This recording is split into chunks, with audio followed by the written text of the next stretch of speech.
Allez, vas-y, pourquoi pas. Vas-y, pourquoi pas. J'ai un scoop pour vous. Penalty sur Ronny Lopez à la 151e. Vous vous demandez pourquoi on n'est pas revenu sur la VAR, mais la VAR ne fonctionnait pas. Falcao, le Colombien qui a pris dessus, il a réussi son dribble. Falcao, ouais, il est mort. Ce soir, je vais dire tout haut ce que tout le monde pense tout bas. Radio Diagonale, la web radio 100% rouge et blanche. Eh bien, bonjour, bonsoir à toutes et tous et bonne année. On se retrouve pour ce premier débrief de l'année 2022, vu qu'on a fait l'impasse sur ce petit match de coupe. Et avec moi pour débriefer cette première rencontre, il y aura donc Adrien et Flo. Salut messieurs. Salut l'équipe et bonne année à tous, bonne année à tous nos auditeurs. Yes, bonne année à vous. Même si bon, je sais pas si on peut vraiment encore... On sent l'entrain tout de suite au moment de démarrer. On sent l'air festif. Ouais, c'est festif. Ça fait 2 ans qu'on se dit bonne année. Santé. Et qu'on vit quand même un petit peu des années de merde. Donc, Ouais, on fait un peu gaffe, ouais, c'est ça. C'est ça aussi. On prend un peu plus de pincettes quand même cette année. Mais bon, en tout cas, on verra si ça va bien se passer pour Monaco. Évidemment, on a fait des émissions pendant la trêve bilan et puis qui s'est transformé même en émission éviction surprise Kovac. Et donc, c'était la grande première de notre nouveau coach sur le banc monégasque. On va pouvoir tout de suite en parler. Un 0-0, triste 0-0. Ça va plutôt bien commencer. Et puis derrière, on n'a quand même pas vu grand chose de folichon. Messieurs, on va commencer par la grande habitude, c'est les 3 points. Adrien, qu'est-ce que tu as retenu du coup de ce résultat nul en terre nantaise? Tout d'abord sur la rencontre, j'avais trouvé qu'on avait plutôt bien démarré, très oppressant même. C'est-à-dire que en termes de possession, on était très bien. Le comportement de l'équipe, du bloc équipe était très intéressant. On s'était installé dans le camp nantais. Dans les intentions, c'était pas mal. Je me trouvais assez incisif. Pendant les 20 premières minutes, après il y a eu une petite baisse de rythme, mais au fil des minutes, c'est allé décrescendo et on s'est retrouvé dans une sorte à la fin de football sans vraiment de principe de jeu, un peu un hurrah football, voire même à la fin tant les joueurs étaient cramés. Pas de maîtrise en fait, si tu veux. C'était encourageant les 20 premières minutes et puis au fil du temps, voilà, plutôt déçu. Et Clément n'a pas réussi à mettre en fait la main sur cette rencontre, sur la physionomie du match.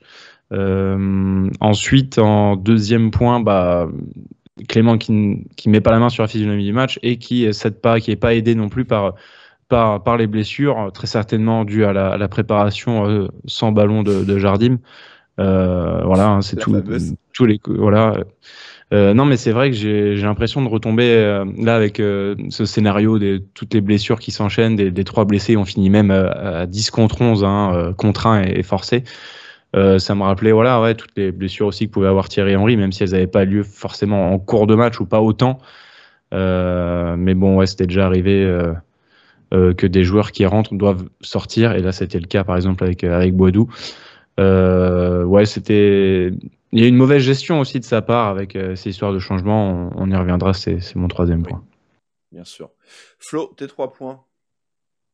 Yes, un nul, plein de points d'interrogation. Bon, c'est trop tôt pour évidemment voir les conséquences de l'arrivée de Clément, mais on peut se demander si il n'a pas une certaine part de responsabilité quand même dans le match de ce soir. Est-ce qu'il a une part? Alors comme du coup tu t'en as parlé pas mal, Adrien, on va pouvoir passer sur le déroulé du match, mais du coup je peux revenir dessus moi. Mais est-ce qu'il a une part de responsabilité sur les 20-25 bonnes premières minutes? Est-ce qu'il a une part de responsabilité sur le fait que physiquement tout le monde s'est grandement essoufflé avec supposément ces entraînements très intenses? Et puis voilà, bon, un nul avec plein de points d'interrogation, que ça soit sur la gestion, sur tout ça, et sur finalement, voilà, est-ce que c'est de bon augure, comme le dit Tchouaméni à la fin de la rencontre à nos amis de Canal+, ou pas? Probablement ni l'un ni l'autre. Mon deuxième point, c'est Caio en milieu offensif. Donc, c'était notre numéro 10 de ce soir. On a cru à une blague ou à une erreur de l'équipe, comme ça arrive bien souvent dans les compos d'avant-match. Eh ben, pas du tout. Il a fait son match en MO. Alors, bon, pour moi, plus une solution exotique de court terme qu'une solution long terme. Et on va le revoir plus tard. Et puis, mon troisième petit point sur notre recrue, notre seule recrue, hein, parce qu'apparemment, on a un effectif incroyable, pléthore de solutions de partout. Mais Vanderson qui finalement remplace Gelson sur ce match. Et j'ai trouvé ça en fait plutôt intéressant. Je me suis trouvé presque con de me dire en fait c'est peut-être pour ça qu'il est rentré et qu'il est arrivé parce que en tant qu'arrière latéral droit on avait quand même 2 bonnes solutions, donc on s'est tous posé la question pourquoi un autre arrière latéral droit arrivé. Si c'est pour concurrencer Gelson, bon, on reviendra plus tard. Je tease sur ce qu'a fait Vanderson, mais ça me paraît plus intéressant. Voilà. C'est bien, peut-être qu'on aura le droit d'avoir du coup Jacobs en tant qu'ailier gauche et Vanderson en tant qu'ailier droit sur certains matchs. On risque de se régaler. On verra.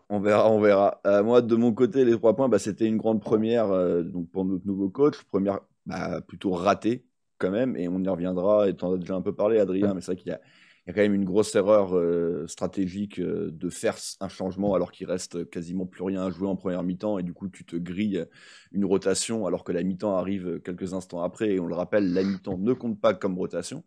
Ensuite, le deuxième point, c'est le même que toi, Flo, hein, c'est sur Caio en 10. Très clairement, a priori, c'est pas une solution à long terme. Il manquait du monde, donc Golovin et Ben Yedder, donc ça faisait avancer Folland aussi d'un cran. Et le troisième point, ça sera sur les blessures. Il y en a quand même eu 2. Alors, Sidibé, ça a l'air d'être... Voire 3, ouais. Oui, moi je la compte même pas, tu vois. Mais il y en a eu 2... Il y en a eu 2 importantes, en tout cas, Sidibé et Badiachil, ça semble un petit peu plus... Toute musculaire. Hein. Et puis même physiquement, on peut même aller un peu plus loin que ça, c'est que les joueurs ont fini quand même complètement cramés, à l'exception de Tchouaméni et potentiellement aussi évidemment d'un Maripane, parce que défenseur central. Mais sinon, c'est vrai que tous les autres ont semblé quand même très très fatigués en fin de rencontre. Donc voilà. Tu comptes pas Boadou dans les blessés Si, mais parce que j'étais plus sur les titulaires. Mais c'est vrai que Boadou s'est blessé, également. Ouais. Hein.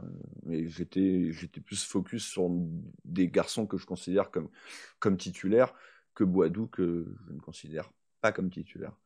La compo, donc justement, messieurs, la grosse surprise, et tu en as parlé, Adrien, c'était cette titularisation en 10 de Caio Henrique. On le rappelle, Golovin absent, Ben Yedder absent. Boadou était là, mais il a quand même fait le choix de Volland en pointe et Caio à son soutien. Ouais, il fallait quand même composer avec pas mal d'absences. Je trouvais en soi la compo cohérente. On partait sur un 4-4-2 vraiment, ou un 4-2-3-1, ou plutôt un 4-4-1-1 avec du coup Caio en 10, même si après on voyait quand même sur le schéma de jeu que quasiment Folland et Caio étaient sur la même ligne. Oui. Mais moi j'ai vu des réactions négatives sur le test de Caio au poste de numéro 10. J'en avais parlé dans un space que je le verrais bien plus au milieu ou au cœur de jeu, tant son jeu de passe est bien meilleur que 90% de l'effectif. Bon, en soi, ça paraît déconnant, mais c'est vrai que c'est déjà notre meilleur passeur de l'effectif, avec beaucoup de passes décisives. Et puis, je trouve que techniquement, il régale. Alors, on sait qu'il a été formé plus en tant que milieu axial, plus peut-être 8. Il a jamais joué milieu offensif, mais voilà, Clément devait déjà un petit peu composer quelque chose d'inédit, et c'est ce qu'il a fait du coup avec Caio Henrique. Non, il pouvait mettre Diop en 10. Il pouvait mettre Boadou, malheureusement. Inverser Diop et jouer avec 2 vrais attaquants. Ou jouer avec 2 attaquants. Donc, il n'était pas non plus forcé. C'est quand même un vrai choix, malgré tout. Ouais. Donc, et à noter Tchouaméni capitaine. Oui, c'est vrai que c'est important. J'ai presque envie de dire enfin.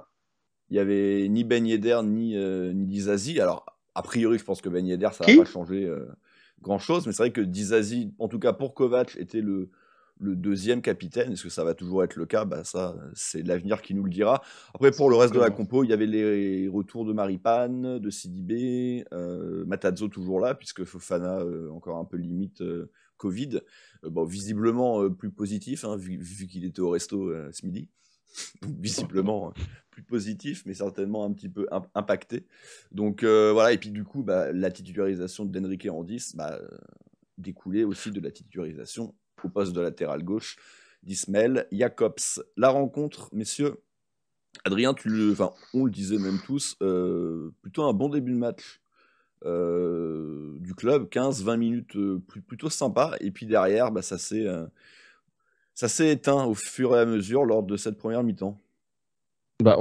On les a écrasés, franchement, on les a littéralement écrasés dans le sens où, d'une part, le rythme qu'on a su imprimer les a un petit peu, je pense, décontenancés, mais c'est surtout aussi, la faiblesse technique. Reste à savoir, est-ce que c'est plutôt lié à Nantes ou nous, la manière dont on a abordé ce début de rencontre. Je pense que les deux sont liés, mais il y a quand même du mérite à ressortir, en tout cas, au vu de ce qu'a fait l'équipe, le bloc équipe, son comportement, la ligne de défense très, très haute, et aussi du rythme même dans les passes. J'ai trouvé que on était sur un jeu quand même un peu direct, avec des transmissions assez rapides, et il y a des phases de conservation puis de projection. On n'est pas tant éloigné que de ce qu'on avait pu voir avec Kovac pour l'instant. Comme le disait Clément, je pense que lui aussi, il dit il faut pas tout changer tout de suite. Puis il n'arrive pas au sein d'une équipe qui est totalement malade, où il y a tout à refaire et tout. Là, il arrive quand même en possession d'un club qui tient la route. Et lui-même le disait, par petites touches. Il a cette grosse touche avec Caio Henrique en 10, mais en soi, sur ce début de rencontre, on est plutôt confiant, on les écrase, on a la possession du ballon, on est presque à 80-20 à l'extérieur, c'est énorme, et surtout une possession qui se passe vraiment dans le camp adverse. Ouais, après on joue une équipe entraînée par Comboiré, donc pas non plus. Ah oui, c'est vrai. T'as potentiellement. C'est très bien de le souligner. D'avoir le ballon. Mais oui, Flo, on le disait, au final, Caio, c'est vrai que ses 15 premières minutes sont plutôt alléchantes. Il y est pour pas mal de choses. Il combine plutôt bien avec Folland. On a quelques situations sympas. J'ai surtout en mémoire une grosse occasion pour Diop, même si l'action est un peu bizarre parce qu'elle se fait en 2 temps, alors que dès le début, il y a peut-être une meilleure passe à trouver de Gelson pour Folland. Il lui donne pas parfaitement bien, mais l'action rebondit et Diop quand même trouve une solution. Le jeu passe énormément par Sidibé, et ça on y reviendra, hein, mais moi Ruben Aguilar, je ne le vois plus, c'est catastrophique. Il est pas mauvais, hein, mais alors à partir du moment où il rentre, on joue à 10, mais là de manière réelle. C'est pas qu'il joue contre nous, mais s'il n'était pas là, ça serait exactement pareil. Alors Sidibé qui avait fait une petite dinguerie, un petit contrôle raté en première mi-temps, mais globalement quand même il avait déjà touché plus de 40 ballons. Sa sortie nous fait très mal, je pense, encore une fois. Donc Flo, toi t'en as pensé quoi du coup de cette première on en parlera plus tard de Sidibé. Je suis pas forcément d'accord avec toi. Il était si important. Je pense qu'il touche beaucoup de ballons simplement parce que ça tourne beaucoup et qu'effectivement c'est un peu le papa de la défense. Donc effectivement il touche beaucoup de ballons, mais des ballons anodins. Mais sans focuser trop là-dessus, parce que mais effectivement on a 20 minutes qui sont plutôt très bonnes. Tout ce qu'a dit Adrien est bon. Moi je rajouterais juste le pressing, un vrai pressing très haut, un vrai pressing collectif, un vrai pressing dans lequel tout le monde participe. Et ça, effectivement, on a quasiment plus vu ça depuis la saison dernière. Alors, encore une fois, moi, dans ma tête, je me disais, il y a un petit effet nouvel entraîneur, il y a un petit effet tout le monde veut se montrer, tout le monde veut bien montrer qu'il fait le boulot et tout. Est-ce que c'est ça? Est-ce que ça fait partie des points d'interrogation, comme je l'ai mis dans mes 3 points? Mais en tout cas, un super pressing. Et comme tu l'as dit, Rome, effectivement, Diop souvent à la conclusion. En fait, on a 3 occasions, c'est 3 fois Diop qui conclut. Sur la frappe, je pense que c'est la première dont tu parlais. Il est au coin gauche de la surface. C'est la seule cadrée. Ouais, c'est la seule cadrée. Il y a une tête qui est après un échange Caillot-Martins qui passe pas trop loin. Et puis après, il y a une autre frappe enroulée qui elle, voilà, c'est effectivement un peu à côté. Mais c'est plutôt. Alors effectivement, cette bonne période se conclut un peu par la blessure de Sidibé. Est-ce que c'est la cause-conséquence? Je sais pas, mais Sidibé se blesse à la 29e, donc Aguilar rentre et là il y a une situation dans la foulée où Badiachil sauve la patrie. Donc il y a une situation pour Nantes avec un Kolo Muani qui bouffe complètement Aguilar physiquement et qui fait un 1-2, se retrouve tout seul devant Numel et là Badiachil in extremis sauve la patrie et tacle. Et belle intervention d'ailleurs. Ouais. Après, on a nous des occasions, mais on va voir que bon, sur la deuxième partie de la période, on est moins dominateur. Mais Nantes, à part cette grosse occasion, a pas vraiment d'occasion. Ça ronronne un peu plus sur les 20-25 dernières minutes, quoi. T'as vers la fin de la première période une récupération très très haute de Caio Henrique qui, en fait, ce qui était intéressant avec ce positionnement de Caio Henrique, c'est que bon, c'était un joueur qui n'est pas à vocation défensive. En vrai, on le voit bien quand il occupe l'aile, c'est quand même plus tourné vers l'avant, mais qui sait exercer le pressing et qui tout de suite à l'écro, moi je trouve que c'est presque un bon chien de garde en fait. Enfin, c'est un mec un peu rageur qui hésite pas à aller au duel aussi. Et là, il a exercé le pressing, il récupère un ballon super haut et ça, je crois, il fait un centre qui part un peu au troisième poteau, mais c'est récupéré par Jacobs qui s'essaye à la frappe et ça revient sur Caio Henrique qui loupe totalement sa frappe, qui aurait dû remettre intelligemment en retrait où Matazo et Tchouaméni étaient aux abords de la surface. Mais voilà, pour reparler un tout petit peu de Caio, vous avez parlé des occasions de Diop. À chaque fois, il y a Caio Henrique qui est au début de l'histoire ou qui est dans le coup. Après, normal, il occupe le cœur du jeu. Il est censé, lui, démarrer les actions ou les accompagner. C'est normal qu'on le retrouve. Mais c'était pas si déconnant, finalement, sur cette première période. Je trouve l'utilisation du ballon et de la manière dont il s'est comporté dans ce rôle-là. Il y a de quoi en dire en tout cas. Moi je pense qu'on en a déjà beaucoup parlé, mais moi j'espère qu'on en parle plus tard parce qu'il y a de quoi en parler de Caio et de est-ce que c'est pas déconnant ou pas. Mais en tout cas après on a Badiachil qui se blesse quelques minutes après, l'occasion dont tu parles, vers la 43e il me semble. Et comme tu le dis, on n'est plus très loin de là. C'est surprenant. Est-ce que c'est parce que le mec arrive de Belgique et connaît pas le règlement de la Ligue 1? Je sais pas, mais c'est vrai que c'est surprenant de faire un changement à 2 minutes de la mi-temps, quoi. C'est une blague belge de très mauvais goût, tout simplement. C'est une grosse erreur stratégique. Notre Jabstam. Quand tu as déjà grillé une rotation qui là était obligatoire, parce que tu peux pas non plus attendre une petite vingtaine de minutes. Sidibé, évidemment, qu'il faut le faire sortir. Mais là, il reste que 2-3 minutes. Tu dois attendre. Tchouaméni était passé en défense centrale et attendre la mi-temps. En tout cas, voilà, il va faire le choix inverse. À noter malgré tout que c'est Matsima qui est rentré et pas Pavlovic. Or, est-ce que c'est vraiment une bonne ou une mauvaise nouvelle? Je sais rien. Mon cœur balance entre les deux. Ouais, c'est vrai. De toute façon. Tellement flingué Pavlovic que je m'étais dit, allez, c'est cool, on voit Matsima. Ouais, moi je préférais quand même. Matsima, on l'a vu faire des bons matchs dans le passé quand même. Pavlovic, un peu moins. Dans le passé, on en a vu 2. Mais en vrai, je me dis, juste pour revenir sur ce changement-là, c'est pas comme si on était acculé non plus en défense et que on subissait, qu'on était un peu dans la panique et qu'il fallait vite équilibrer les débats et être à 11 contre 11. Ouais, pour moi, ça pouvait se gérer. Après, est-ce qu'il a... Après, il vient d'arriver, il a peut-être pas confiance totalement en son groupe. Enfin, tu vois, il a dû paniquer, se dire oh, vite. Déjà un deuxième changement, encore un défenseur. Enfin, ouais, je sais pas. Donc la deuxième mi-temps va reprendre Flo et au final, elle va quand même être un peu moins intéressante que la première. On va moins voir de choses. Monaco va peu se procurer de situations, va même être un petit peu plus mis en difficulté par Nantes. Pour le noter, il y a une belle parade de Nubel, même s'il la repousse dans l'axe, ce qui fait que ça gâche quand même un petit peu la photo globale de l'arrêt. Mais voilà, une deuxième mi-temps globalement chiante. On venait d'en parler, mais Clément va faire beaucoup de changements d'un coup, puisqu'il n'a plus qu'une seule rotation. Le choix de sortir Folland, ça a dû lui faire tout drôle à l'allemand parce que il n'était pas trop habitué à ça, je pense. Mais globalement, Normalement, dans le règlement, lui aussi, voilà. Non plus, ouais. Lui aussi, Ouais, il c'est dans le s'est étonné règlement, du règlement là. On peut me sortir? Donc globalement, ouais, une mi-temps pas très intéressante. En tout cas, une grosse partie de cette mi-temps, Flo. Ouais, ben on prend beaucoup d'occasions de Nantes, franchement, donc pas très intéressantes, mais ils ont des situations, et honnêtement, on est à la limite, c'est un peu désolant quand on voit les 20 premières minutes de la rencontre.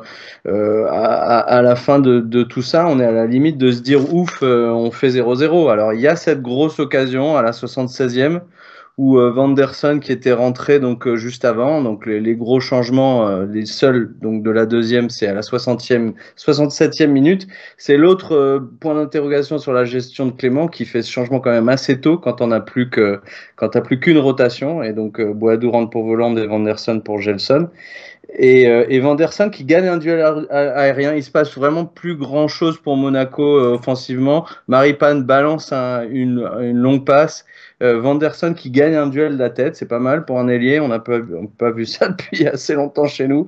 Et qui remet à Boadou, qui contrôle frappe à peu près correctement, sauf qu'il prend probablement la mauvaise surface du pied parce qu'il fait un espèce d'intérieur de pied gauche. Il est un peu sur le côté gauche des cages et du coup ça se dérobe et ça part donc en dehors. Et c'est bien dommage, c'est notre plus grosse occasion de la partie et d'assez loin quoi, finalement. Ça fait beaucoup, mais il s'est rappelé à cette première occasion en début de saison, dont on se rappelle, qui avait bien lancé bien sûr. sa saison. C'est vrai que bon, ça vient s'ajouter quand même à son CV qui, pour l'instant, fait état de beaucoup quand même de gros ratés. C'est un gros raté. C'est dommage parce que ça aurait été l'occasion en or pour lui de commencer l'année de la plus belle des manières. Juste souvent, on sent qu'il est mal organisé. Là, il était plutôt bien organisé, mais il finit quand même mal. Ouais, puis il a pas trop de pression sur lui. Il est quasi seul. Il y a même plus de vis-à-vis. Il y a juste le gardien. C'est un vrai face-à-face de neuf. Et aujourd'hui, en fait, on a joué quasiment sans neuf parce que Folland, il a rien fait. Il a aucune occasion. Il y a aucune situation de numéro 9, si ce n'est celle-ci. Qu'a Boadou, et il la foire. C'est une situation pour un numéro 9. Il n'y a pas d'autre truc. Il n'y en a pas eu une autre dans le match que celle-ci. Et bah voilà, c'est difficile. Ça aurait dû être d'ailleurs un de mes points. Je regrette de ne pas l'avoir dit en préambule, mais ouais, c'est difficile de jouer sans numéro 9. Donc vivement que Wissam revienne. Ah, moi, c'était mon truc sur la compo de départ. Je me suis dit, à part Volland, qui peut marquer un but? Et effectivement, Volland fait rien. Du coup, qui marque le but? Voilà. Tout à fait. En tout cas, voilà, la fin de match va être un peu plus folle, mais ça va être un peu plus du hurrah football. Une équipe. C'est brouillon. Quelle publicité pour la Ligue 1. Ça balance devant. Après, Boadou se blesse, on peut plus faire de changement, donc on termine à 10. On termine quand même avec un trio offensif complètement improbable, avec Caillot, Vanderson et Diop. À la limite, c'est un peu plus logique. Mais Diop qui était même pendant un court instant numéro 9. Ouais. Malgré tout, on a quelques situations de contre assez ubuesques où les Nantais laissent beaucoup d'espace. Très très mal joué de Matazzo. Le seul qui était encore bien vraiment physiquement, c'était Tchouaméni. Mais on n'a pas réussi non plus à le servir. Donc voilà, Monaco fait donc manque l'occasion de passer un. Ouais, et manque l'occasion de passer on va dire un rival pour l'instant, parce qu'ils étaient à peu près à notre hauteur, et on manque l'occasion de vraiment recoller quoi, en haut. On pouvait passer quatrième, avec tous les matchs reportés et tout. Oui, c'est vrai que Montpellier a eu son match reporté, Marseille a toujours un match en retard. Je parle évidemment des équipes qui sont devant nous. Donc on a repris un point à Rennes. Voilà, c'est la petite micro-satisfaction. Mais Lens, par contre, nous est du coup repassé devant. Ouais, Marseille, Nice, tous les candidats sérieux, quoi. Oui, évidemment. Oui, c'est vrai que Nice, pourtant, quasi toute la rencontre, une grosse partie de la rencontre à 10, a réussi à gagner 3-0, alors qu'ils ne menaient qu'un 0 au moment de leur expulsion. Mais Brest, après un bon parcours, est de nouveau en train de ressombrer avec un point sur les 3 dernières journées. Top et flop, messieurs. On en a choisi 2 des tops. Bon, je pense que celui-là, il était unanime. Adrien, Tchouaméni, taille patron, et en plus pendant 90 minutes, hein, c'est le seul, encore une fois, qui a tenu. Ouais. Qui a surnagé, qui a semblé vraiment maître du match, tout simplement. Sur solidarité, pas un coup de moins bien, pas une disparition. Enfin ouais, non, il a été constant, il a été bon de la première à la 90e. Et voilà. Mais je trouve même avec la doublette Matazo, ça marche bien. C'est costaud. Après, est-ce que c'est Matazo, la présence de Tchouaméni qui rend meilleur peut-être Ouais. Matazo mais je sais pas, moi je la trouve plutôt complémentaire, je la trouve Ouais, je la trouve cool cette doublette, ouais. Bah ouais, quand C'est Matazo pas est un peu plus libre, en fait, quand il est avec Fofana, j'ai l'impression qu'il se sent plus obligé de défendre, bizarrement, j'ai presque envie de dire. Et avec Tchouaméni, il se sent, enfin, c'est peut-être des instructions du coach aussi, mais là, il était un peu plus libre aujourd'hui et il est quand même meilleur dans ce rôle-là, d'électron libre, vraiment juste dans la zone centrale, quoi. Et Tchouaméni moi, je mets tout le temps des notes sur tout le monde, je mets pas mal de mots. Tchouaméni, j'ai mis énorme la base. Voilà, c'est tout. C'est le mec, il est bon quand toute l'équipe va bien, il apporte. Quand personne va, c'est quand même lui qui tient la baraque. Sur la deuxième mi-temps, on allait quand même beaucoup moins bien. Ben, c'est lui qui garde le truc à peu près en place, quoi. On a voulu compléter avec Maripane et Adrien parce que globalement, on aurait pu mettre Badiachil, mais il n'a pas joué assez, bien entendu. Il n'a pas joué assez. Il était très bien parti, mais c'est vrai que Maripane et du coup la défense centrale, ou en tout cas la doublette titulaire, qui est quand même censée être la vraie titulaire, a été présente, intéressante. Pas mal, et Maripane qui lui a été là les 90 minutes, c'est pour ça on a plutôt envie de le récompenser. C'est pas une prestation extraordinaire, mais c'est quand même à mettre. On peut noter son comportement, mais aussi surtout sur quand Nubel fait cette parade et qu'il la relâche plein axe, c'est lui qui suit et qui empêche un Nantais de reprendre et de marquer dans le but délaissé par Nubel du coup, puisqu'il est au sol. Mais non, voilà, il fallait ressortir un top en défense. Ce serait lui, vu que les autres n'ont pas pu jouer 90 minutes. Ouais. On est assez d'accord. Et du côté des flops, maintenant, Flo, Folland et donc Gelson Martins. On va commencer par l'Allemand qui était repositionné seul en pointe. Ça lui a pas réussi des masses. Après, il n'a pas été servi. C'est vrai qu'un neuf, ça a besoin de ballons, de situations, et il n'en a pas eu. Mais il n'est pas non plus forcément allé les chercher. Donc un match raté, hein, tout simplement, pour l'international allemand. Franchement, je suis pas loin de le mettre dans un de ses pires matchs. Il réussit pas grand chose. Alors, je sais que il arrive très souvent qu'on le voit pas, mais on va dire qu'il participe moindrement au jeu, doucettement. Là, il manque la plupart de ses passes. On sent qu'il était un peu perdu tout seul devant. Il était un peu perdu aussi parce il essayait de décrocher, mais t'avais Caillot dans la zone. Au niveau de la dernière passe ou de la finition, c'était pas ça du tout. Non, vraiment complètement à côté de la plaque sur ce match. Je l'ai rarement vu aussi mauvais, quoi. Mais à chaque prise de balle, à chaque action qui se trouvait dans sa zone. Et puis, donc, Adrien, on a décidé de mettre Gelson. Gelson, toujours un match un peu comme d'habitude. Toujours la même chose. Ça bouge pas. Ouais, il tente des choses, mais il y a beaucoup de mauvais choix. Enfin, toujours pareil, hein, il a un QI foot quand même qui est assez. C'est-à-dire que dans la zone de vérité, il y a rien, quoi. Dans la zone de vérité, il y a jamais le bon truc, il y a jamais la bonne passe, il y a jamais le bon choix, il y a jamais la justesse. Ouais. Donc, il est déroutant, mais pour lui-même aussi. Oui, ouais. C'est un peu ça son souci. Oui, moins pour les défenseurs, c'est vrai. Mais il te fait des dribbles, hein, même sur ce match-là. Il te fait des percées qui sont. Ouais, c'est vrai qu'il y en a une ou deux de percées qui sont à la limite magnifiques. Il fait un petit travail sympa sur l'aile avant de pénétrer dans la surface. Ouais. Mais voilà, à un moment donné, il panique. Il y a un truc qui va plus dans la tête. Et donc, bip, c'est le blanc. Ouais. C'est comme quand on perd Adrien et sa webcam, c'est bip. En parlant de webcam, toi, t'es figé depuis 25 minutes. Hein, donc, merde. Putain, j'ai tout essayé aujourd'hui. Ça sera mieux la prochaine fois. Le reste des perfs individuels, je vais m'occuper rapidement de Nubel. qui fait plutôt une bonne prestation, toujours un jeu au pied quand même avec quelques grosses erreurs. Ah, t'as remis ta cam, mais du coup ça l'a complètement fait bugger en termes de taille. Alors c'est pas beaucoup mieux, mais attends, bref.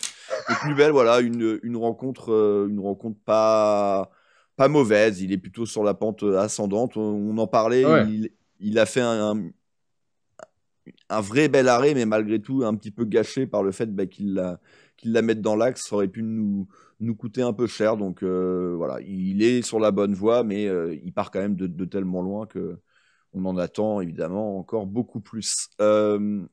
En défense centrale, il y avait Badiachil, on en a parlé du coup, parce qu'on l'a trouvé plutôt pas mal. Il y a évidemment sa grosse intervention, mais qu'est-ce que tu as pensé, Adrien, de l'entrée de Matsima que je n'ai pas en visuel, donc il nous a mis dans le mal, il nous a mis dans le dur dès la reprise, dès le retour des vestiaires, où justement c'est le premier quart d'heure de la seconde mi-temps, c'est là où on subit le plus durant la rencontre, et il y est pour beaucoup avec des relances très hasardeuses.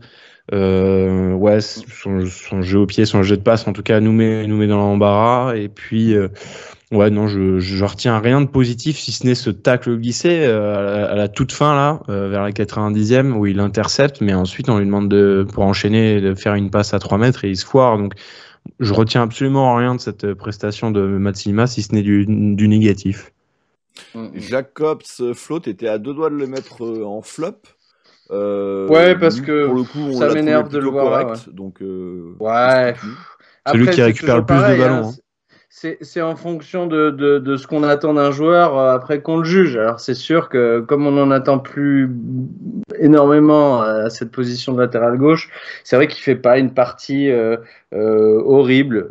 Il récupère des ballons souvent après s'être raté une ou deux fois, il retourne vers le il a souvent quand même Maripane qui vient l'aider, Tchouaméni qui vient l'aider. Il est très très très souvent très mal positionné, que ce soit offensivement pour qu'on lui file le ballon, que ce soit défensivement, sur l'alignement défensif, sur les retours défensifs quand il est monté là, oublie, c'est-à-dire que dès qu'il fait une montée défensive, tu peux compter sur le fait qu'il sera pas de retour avant 10 minutes. Et il y a quand même énormément moi je veux bien qu'il ait été correct sur ce match-là, mais je veux vite un Caillot qui revienne à ce poste et qu'on me dégage ce type-là à voie 12. Ça, on est bien d'accord, c'est un autre débat. Aguilar, je vais le faire rapidement, j'en ai parlé, moi, c'est un joueur que j'aimais bien quand il est arrivé chez nous, quand il a signé, j'avais plutôt un bon a priori sur lui, je l'avais même annoncé en équipe de France, donc c'est quand même que j'avais confiance en lui. Mais il me déçoit, et puis on a l'impression vraiment qu'il n'ose plus rien, et du coup, c'est en ça que pour moi, en fait, il est complètement absent sur le terrain. Il fait pas un mauvais match, mais j'ai absolument rien en mémoire de lui. Sidibé a joué encore une fois que 30 minutes, et il a, je pense, touché peut-être quasiment autant de ballons qu'Aguilar. Enfin, il y a un souci avec Aguilar. Il fait un de ses pires matchs. Franchement, ce soir, un de ses pires matchs de la saison, je trouve.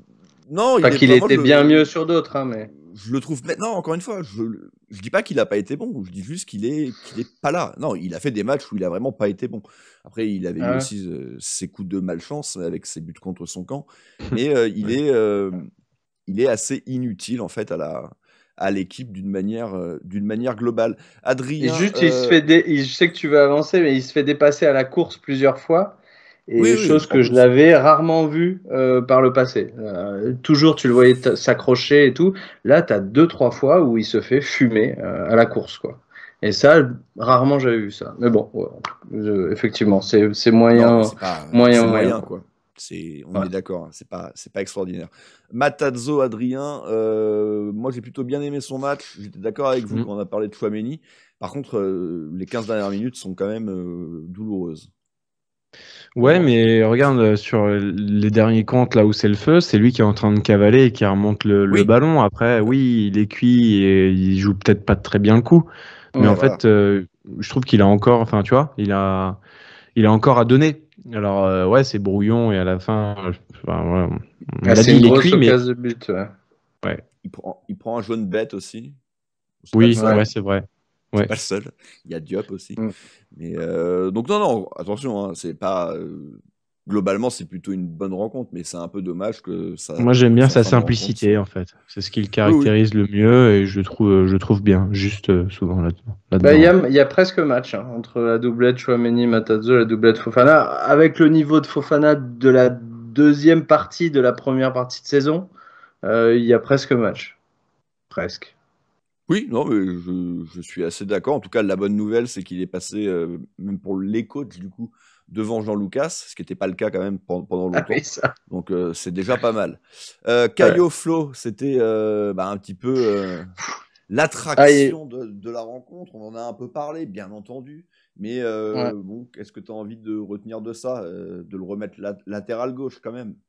Ouais, complètement. Parce que je suis d'accord avec Adrien et avec vous, il est souvent dans les bons coups, mais j'ai envie de dire que toute l'équipe joue des bons coups dans cette période où on presse et dans cette période où on enchaîne les passes. Et alors évidemment, il a une qualité de passe qui fait que, mais et on va beaucoup le chercher parce qu'on sent que c'est lui qui va créer. Donc finalement, il rate des trucs qu'on voit moins parce qu'il en réussit 2 et il en rate juste 1. Mais je trouve au final qu'à travers tout le match, on voit qu'il en fait un peu trop. Il essaye un peu de faire la killer pass plutôt que de faire des trucs un peu plus simples parfois. Et bien souvent, ça rate. Il essaye de faire la trop belle passe qui finalement qu'il fait assez mal. Alors, en regardant tout le match, tu te rends compte que. Et puis après, est-ce qu'il a la gestuelle, est-ce qu'il a l'agilité d'un milieu offensif? Bon, je ne vais pas rentrer trop dans les détails, mais je suis pas sûr. Il a la qualité de passe, la qualité technique, mais l'agilité, la gestuelle, cas par exemple un Diop ou un truc, tu vois, ou même un Golovin à la rigueur, je sais pas. Donc vraiment, oui, quand il y a personne, tout le monde est au, j'allais dire un truc horrible, j'allais dire au cimetière. Non, tout le monde est out. Et on a besoin d'avoir un apport offensif de ce type-là comme aujourd'hui. Bon, il a essayé. Mais vraiment, en gros, à 99% du temps, il ne faut pas, quoi. Adrien, Sofiane Diop, prestation un peu comme on a dit pendant l'émission du Mounegou Bilan. Moi, je l'avais mis en encouragement parce qu'il y avait des vraies bonnes choses, mais ça manquait de régularité. Damien avait aussi noté des petits problèmes potentiellement dans l'attitude par moment. J'ai l'impression que le match d'aujourd'hui, ça résume un peu tout ça, quoi. Ouais, c'est dire que il est là aussi, c'est lui peut-être qui pèse le plus et qui fait en fait la première mi-temps la plus encourageante dans le secteur offensif. Ouais. Il y a beaucoup de volonté, la volonté de bien faire. Il travaille, il cavale et il refait même ses replis défensifs et il se donne, hein, ça se voit. Là-dessus, il a vraiment progressé aussi, et même de manière sur le plan athlétique aussi, je trouve plus intéressant, notamment cette détente pour gagner le ballon de la tête. Enfin, je le trouve quand même très intéressant là-dessus. Il a bien progressé, mais en fait, sa seconde mi-temps, elle est quand même assez terrible dans le sens où, voilà, il se donne beaucoup. Et effectivement, il dépense beaucoup d'énergie. Mais ça a été trop brouillon en fait aussi, les mauvais choix, les mauvaises passes, des fois des gris, des petites passes en talonnade qui ne s'imposaient pas vraiment. Enfin, il nous a coûté cher, je dirais, je pense aussi dans les dernières offensives où justement il était mort et en fait c'était pas les bons choix à faire, en tout cas il n'y avait pas de justesse de passe et rien de tout ça. Mais c'était le joueur le plus déterminant dans le secteur offensif parce que Folland fantomatique et Jason trop nul. Avant-dernier joueur, c'était Boadou. Bon, on en a parlé, hein, il est resté tellement peu de temps sur le terrain. Il a évidemment cette énorme situation. Malheureusement, pour nous et pour lui, il la rate. Derrière, il se blesse. On va voir pour combien de temps il en a, mais c'est de toute façon pas une bonne nouvelle pour tout le monde globalement. Et enfin, le dernier changement, alors évidemment pas encore en visuel non plus, vu qu'il vient d'arriver Flo, mais c'est Vanderson, bon, qu'on peut pas vraiment encore juger, mais il a failli quand même être le héros, ou en tout cas le passeur décisif sur ce qu'aurait dû convertir Boadou. On voit un type longiligne, mais qui a, je veux dire, c'est des stéréotypes de base que je vais dire, mais pour donner une idée de ceux qui n'auraient pas vu le match, un longiligne, mais qui a quand même une certaine qualité physique. À l'inverse de beaucoup de longilignes qui arrivent du Brésil, souvent on a l'impression de cure-dent. Lui, tu sens qu'il a quand même un peu de présence physique, parce qu'il va gagner un ou deux duels, notamment ce duel-là où il est vraiment au duel aérien avec le défenseur. Il va chercher la tête face à un défenseur central quand même. C'est pas rien. Et puis on voit bien qu'il regarde Boadou, qu'il veut faire et qu'il la remet vraiment très bien. Et puis après, il a quelques ballons sur son aile où voilà, on sent quelqu'un qui sans qu'on ait vu grand chose, à revoir, et ça peut être positif. Oui, au final, c'est peut-être le remplaçant de Crépin Diatta, finalement. Ou de Crépin, ouais. Du coup, enfin, oui, dans le sens où Crépin est blessé, donc on verra. De toute façon, voilà, ce débrief donc se termine 0-0, pas une bonne opération, hein, évidemment. Monaco qui avait la possibilité de se rapprocher très fortement du podium, et c'est malheureusement raté. Les joueurs vont avoir une semaine de repos. Pour ce qui est de Radio Diagonale, on va peut-être vous proposer une émission dans la semaine, peut-être un Club Mounegou spécial sur les bons coups qui ont été faits à la trade deadline, mais au mercato d'hiver,